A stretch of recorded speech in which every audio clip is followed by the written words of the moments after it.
Olá, todo mundo. Bem-vindas e bem-vindos ao Olá. Olá, todo mundo. Bem-vindas e bem-vindos à UFA Philosophy Lectures.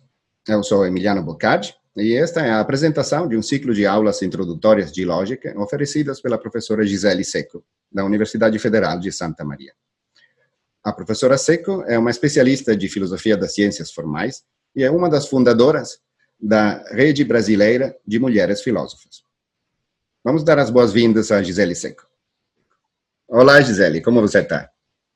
Olá, Emiliano, tudo bem? Você está onde? Sim.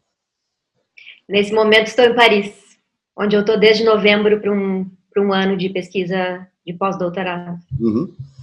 Então, pode nos dar uma breve apresentação do conteúdo do curso?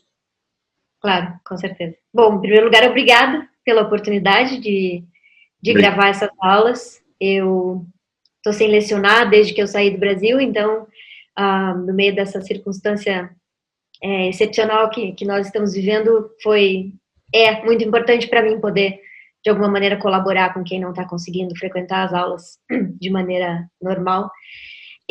O curso é a primeira vez que ele está sendo... que ele foi gravado, é a primeira vez, na verdade, que ele foi ministrado assim, de maneira tão longa.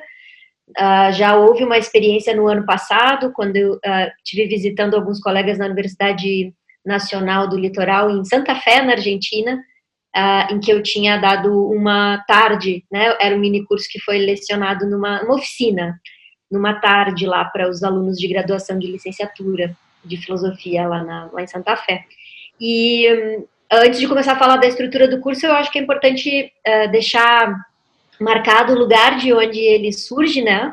Quer dizer, esse curso é resultado de interações com colegas com quem eu venho pensando questões de ensino de lógica já há muito tempo, né? Eu mesma comecei a lecionar filosofia e lógica já muito cedo na graduação, segundo ano de graduação, e desde então, junto com meus então professores e agora colegas, em especial com a Anastácia Pugliese, que é minha colega da Faculdade de Educação da UFRJ, nós temos desenvolvido pesquisas e também as nossas práticas de ensino, de metodologia filosófica e de lógica, né, pensadas desde um ponto de vista feminista, um feminismo, claro, mais acadêmico, que tem a ver com a nossa circunstância de profissional, né? Então, é desse contexto, dessa interação, em especial com a Anastácia, que esse curso surgiu. Então, muitas das ideias que são apresentadas ali, e a própria ideia mesmo de vincular lógica com feminismo vem da minha interação com ela. A estrutura do curso foi pensada em 3 aulas, que estão divididas em pequenos vídeos, não é? Uma primeira aula com uma introdução muito ampla, que eu chamei de lógica, o que é e para quem serve, onde a gente vai falar um pouco sobre 2 sentidos de lógica, lógica no sentido amplo, lógica no sentido mais preciso, e como a lógica no sentido mais preciso, né, como uma disciplina que se preocupa com ou que investiga as formas das inferências, dos raciocínios e dos argumentos, ela se dedica a pensar um dos usos da linguagem, né, um daqueles que são chamados usos da linguagem. Então, a gente começa por aí, eu explicito esses 2 sentidos de lógica, a gente fala um pouco de usos da linguagem, e depois eu faço algumas reflexões acerca da relação da lógica com os processos de formalização e o papel da lógica nas práticas filosóficas. Termino essa aula com um mapa, né, dos diferentes tipos de lógica ou de sistemas lógicos. Bom, na segunda aula, eu ofereço uma introdução a conceitos lógicos muito fundamentais, como o conceito de negação, de contradição e de contrariedade também, através de uma análise das relações entre as proposições categóricas no famoso quadrado aristotélico da oposição, já utilizando a técnica de diagramas de Venn para mostrar como se dão as relações, para ilustrar, né, visualmente, como se dão as relações lógicas entre as proposições universais, particulares, afirmativas e negativas, e em seguida uma introdução às técnicas de verificação da validade de silogismos. Então, a gente passa daquilo que se chama de doutrina da inferência imediata, que são as relações entre as proposições categóricas no quadrado da oposição, para a análise das relações de inferência mediata, ou seja, o silogismo. E então, novamente, utilizando as técnicas diagramáticas desenvolvidas por John Venn, a gente faz um treino, né, na capacidade de verificar a validade de silogismos, para daí sim fixar a ideia do que é validade para raciocínios dedutivos em geral, né, apesar de que a gente está fazendo isso do ponto de vista de um sistema lógico específico, que é a silogística aristotélica. Eu acredito que essa é uma maneira mais didática uma das maneiras mais didáticas, né, de mostrar o que está em jogo no conceito de validade.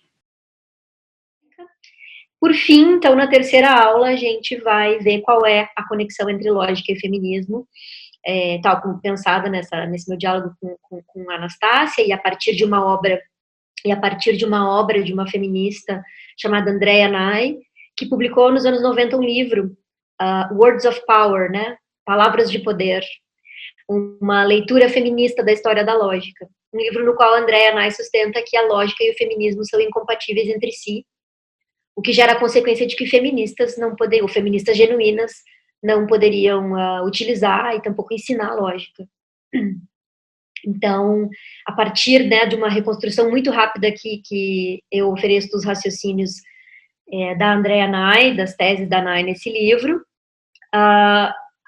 eu ofereço alguns contra-exemplos à tese principal dela, mostrando que a lógica, sim, é uma aliada, ou pode ser uma aliada do feminismo, e depois de oferecer esses contra-exemplos, faço de novo uma retomada, então, do curso e dos tópicos principais que foram abordados até então.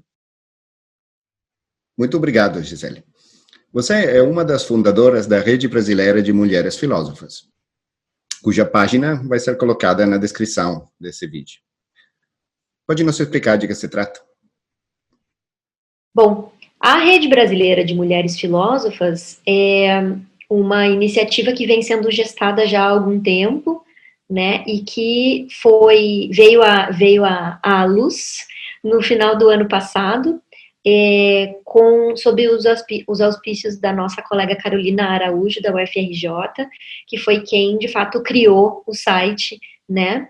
A rede sempre foi pensada como uma maneira de agregar, de congregar, de colocar no mesmo lugar, apesar de que virtual, em princípio, as iniciativas de mulheres filósofas no Brasil, né, os projetos de pesquisa, de ensino e de extensão.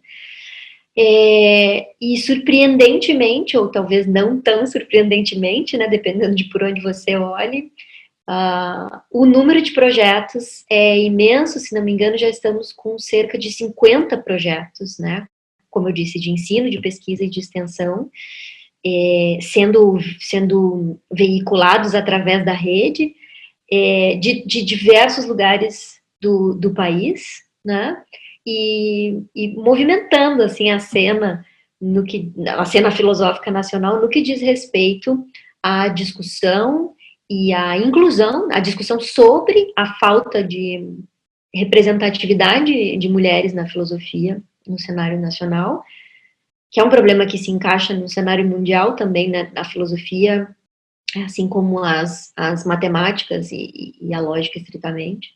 São áreas em que existe muito pouca mulher praticando, né, a gente vai pior do que as engenharias, em muitos casos, em muitos países, não é diferente no Brasil.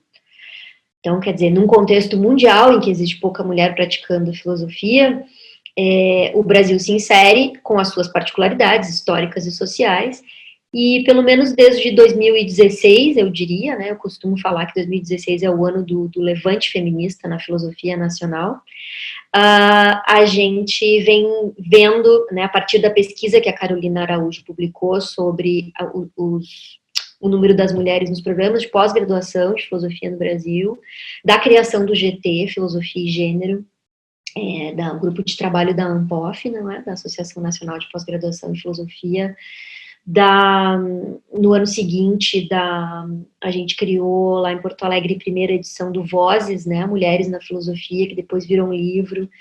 Depois, ano passado, em 2018, desculpa, já foi feito em Campinas, teve encontro da Ampof, mais recentemente teve a criação do GT de Mulheres na História da Filosofia, também na Ampof. Já vinha acontecendo, isso é interessante notar também, desde 2015, né, os encontros do grupo de escrita de Mulheres na Filosofia, que é o GENF. Então existem, existe desde 2016 até agora, então já há 4 anos, uma série de projetos sendo desenvolvidos Brasil adentro, relacionando, trazendo mulheres para a história, investigando mulheres na história da filosofia, trazendo mais mulheres para a prática filosófica, colocando em evidência a questão das mulheres na filosofia. Mas eu acredito que é importante também marcar que não é de agora que mulheres fazem filosofia no Brasil, não é? A gente pode pensar que, apesar de não ser considerada propriamente uma filósofa, o que também é uma discussão interessante de ser feita, né? A gente tem no século XIX no Brasil, Nízia Floresta, por exemplo, né? Nossa primeira feminista, primeira intelectual feminista brasileira, né? Desenvolvendo temas de filosofia da educação, de direitos das mulheres já, e ela dificilmente figura, na verdade não figura nas histórias da filosofia no Brasil, né? Então, mulheres vêm praticando filosofia no Brasil há muitos anos, né? Muitas mulheres e muitas colegas vêm trabalhando questões de filosofia e gênero também há muito tempo no Brasil. Acho importante marcar que no início dos anos 2000, né, Márcia Tiburi, junto com outras colegas do Rio Grande do Sul, foram pioneiras na realização de eventos e na publicação de livros sobre o assunto, né? Mas, de fato, 2016 parece ser um marco distinto na história mais recente das mulheres na filosofia no Brasil. Bom, então é nesse contexto, né, de criação de diversas iniciativas, o blog Mulheres da Filosofia, que também está hospedado na rede de blogs científicos da Unicamp, eu também sou uma das editoras, junto com Nastácia, Carolina e Yara Frateschi. Eu acho que é importante dizer que, dentro desse contexto em que mais mulheres vêm, né, vem sendo evidenciado o tema das mulheres na filosofia, ainda assim, no campo da lógica e da filosofia das ciências formais, que é a minha área de formação, né, filosofia das ciências formais quer dizer filosofia da lógica, da matemática e da ciência da computação, ainda assim, dentro da filosofia, parece que tem áreas que tem muito menos mulheres, e se a gente pensa que a lógica, ou pelo menos do ponto de vista do sistema de avaliação, né, a lógica é uma parte da filosofia no Brasil, tem muito pouca mulher fazendo lógica. E isso tem uma razão de ser, né? Eu comento um pouco isso na terceira aula do curso, então eu vou terminar essa breve introdução a essa tua última pergunta, Emiliano, falando disso, não é? Nós temos